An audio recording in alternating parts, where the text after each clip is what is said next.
उपवन संरक्षक कार्यालय बाहेर वनपाल वन कामगार यांचे धरणे आंदोलन गेल्या 3 दिवसापासून सुरू आहे। यांच्या विविध मागण्यांसाठी हे आंदोलन सुरू झालेलं आहे। तर आपण पाहूया त्यांच्या मागण्या काय आहेत।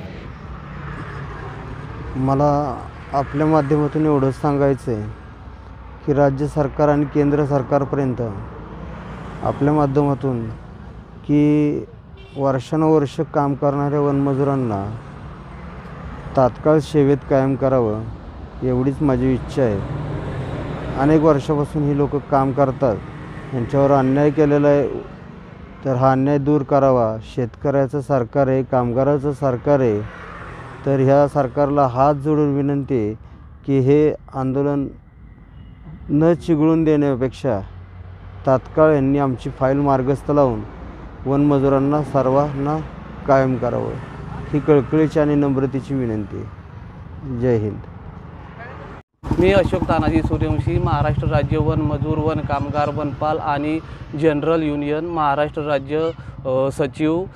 तर संघटनेच्या वतीने श्री रामचंद्र बाबूराव भिशे महाराष्ट्र राज्य अध्यक्ष आमरण उपोषणासाठी या ठिकाणी बसलेले आहेत। आमरण उपोषणाचा आज त्यांचा सलग 3रा दिवस आहे।